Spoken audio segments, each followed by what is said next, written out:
sampai ke belakang nyari saya, nyalamin saya. Kalau dong, Anda ini terlalu berwibawa, terlalu gagah, terlalu keren untuk menjadi seorang komedian. Ya, saya terima ucapannya aja. Tapi alhamdulillah tadi pagi saya dengar kabar orang itu mendapat operasi katarak gratis.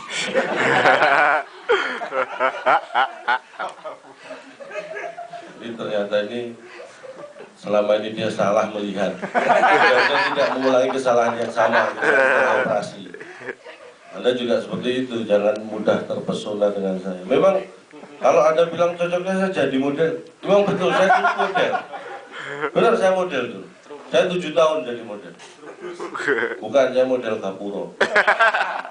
7 tahun menang The Best Gapuro 17-an. Bosan dari model saya jadi komedian. Tapi satu-satunya saya masuk ke Museum Rekor Indonesia, salah satu pelawak tertinggi, bukan honornya tapi orangnya. Saya salah satu. Nomor 2-nya Pak Tarsan. Tapi kalau dari pendidikan yang paling tinggi itu almarhum Gepeng, karena dia nggak pernah sekolah. Enak ngomongin yang sudah almarhum nggak mungkin protes. Tapi kita harus pintar, kita harus, artinya orang hidup itu selalu berjalan, makanya melihat ke depan, selalu belajar.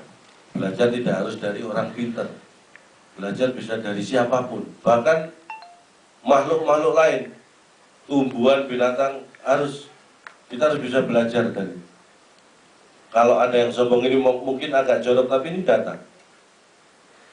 Orang Eropa, orang Afrika atau Eropa itu menurut data, mereka itu mohon maaf punya ukuran kelamin yang paling besar. Anda nggak perlu buka celana, Mas. Memang kita nggak terlalu besar sih. Asia nggak terlalu besar. Tapi jangan salah. Kalau kita lihat binatang gajah itu, wah, Anda pernah lihat gajah? Pernah ya? Jelek mana sama Anda? Jelek gajah pasti karena dia binatang.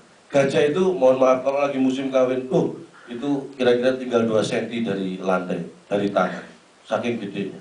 Tapi Anda tahu, gajah itu dalam seumur hidup dia hanya bisa punya anak 2, maksimal 3.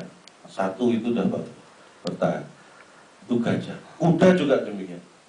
Kuda itu 2 keturunan ketiganya pasti cacat.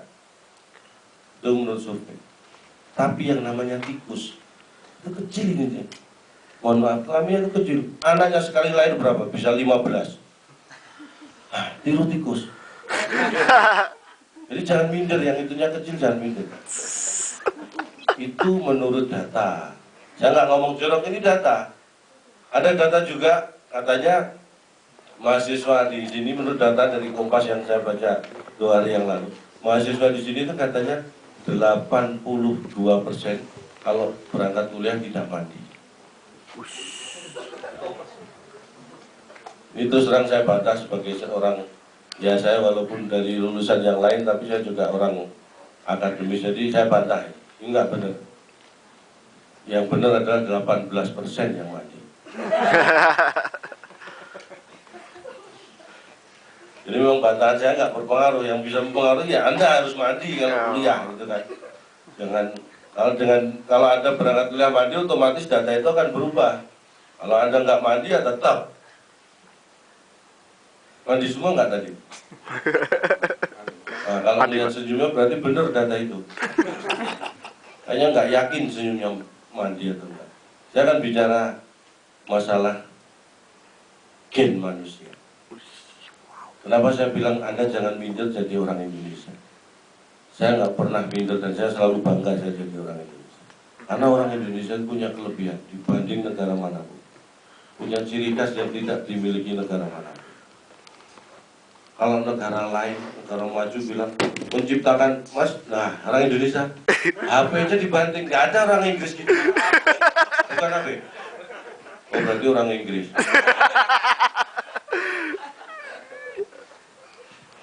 Jadi negara maju itu katanya untuk menciptakan generasi berikutnya dengan sama persis. Mereka pakai teknologi yang namanya cloning. Itu udah percobaan puluhan tahun. Indonesia nggak butuh seperti itu. Untuk menciptakan generasi berikutnya yang sama atau mendekati, nggak perlu cloning, cukup klonan. Kalau ada. Itulah hebatnya Indonesia. Nggak perlu riset puluhan tahun, klonan sudah tercipta generasi berikutnya. Semua harus sah, harus ijab kabul dulu, jangan sembarang klonan. Karena teman saya itu sembarang klonan akhirnya bukan menciptakan generasi yang baik, malah nasib yang buruk. Itu harus diperhatikan. Jadi kita nggak perlu minder. Kita punya ciri khas ya. Nah makanya untuk membedakan mana orang Indonesia, mana orang Jepang, Korea, atau Eropa dari mana, gampang. Kalau kita naik pesawat misalnya, pesawat internasional, kita lihat caranya makan. Untuk membedakan ini orang dari negara. Ini saya kasih tips. Saya mengamati.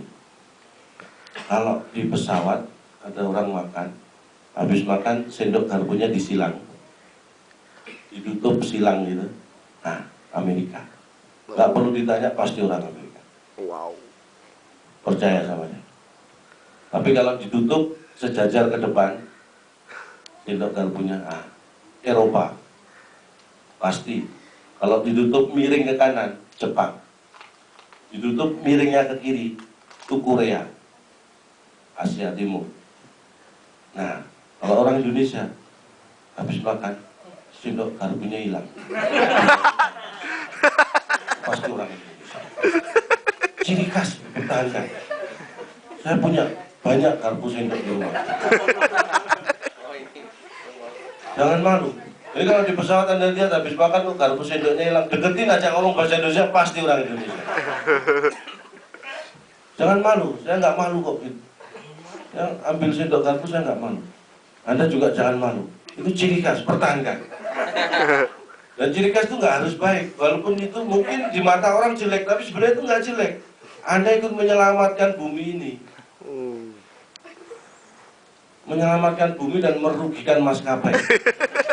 Dua hal sekaligus yang Anda lakukan. Itu yang hebat. Itu baru masalah makan. Masalah waktu kita juga punya ciri khas. Hebatnya orang Indonesia itu, kalau negara lain nggak ada apa-apa. Kita pikirannya jauh ke depan. Kalau mereka pikirannya hanya singkat. Jangan salah, mereka orang-orang negara maju itu justru pikirannya pendek. Kita yang jauh ke depan. Contohnya, kalau janjian jam 8 pagi misalnya, kalau orang Amerika itu setengah 8 sudah datang. Itu kan pikirannya pendek. Janjian jam 8, setengah 8 datang, ketemu sama orang yang janjian, sudah selesai. Itu pikirannya pendek. Wow. Orang Jepang itu lebih ekstrim lagi. Janjian jam 8 pagi, jam 7 pagi sudah datang. Lebih pendek lagi. Buang-buang energi kan? Jelas. Kalau ketemunya juga orang itu aja. Jam 8 selesai, beres. Kalau orang Indonesia beda. Janjian jam 8, jam 4 datang. 4 sore. Kenapa? Karena kita berpikiran panjang. Lo bener, buktikan. Anda janjian jam 8 pagi sama orang, datang jam 4, nanti yang nunggu semakin banyak kalau Anda datang. Karena kita berpikiran panjang. Kalau kita datang sebelumnya paling ketemu dengan orang yang kita janjian. Kalau ini enggak, teman-temannya dia ikut nunggu untuk nampar kita. Nah, itu harus siap aja. Tapi yang jelas berpikir ke depan, semakin banyak kenalan kita, banyak yang nunggu. Itu strategi juga. Wow. Percaya nggak? Berarti Anda pinter kalau nggak percaya. Jangan dicoba tapi. Karena makanya kalau Anda lihat, mohon maaf, saya ngomong data lagi nih, karena kalau dengan orang pinter itu kalau nggak ada data, kurang valid. Wow. Orang Indonesia itu 90% menggunakan right hand, tangan kanan, bukan kita. Itu menurut data 90%. Makanya kalau untuk tahu orang ini kurang ajar atau enggak, lihat aja seperti saya. Pipi kiri saya kan lebih tebal. Nah ini berarti kurang ajar. Karena sering ditampar orang. Karena 90% pakai tangan kanan, pasti yang kena kan pipi kiri kita kan. Akhirnya agak tebal. Karena saya sering itu tadi, janjian jam 8, jam 4.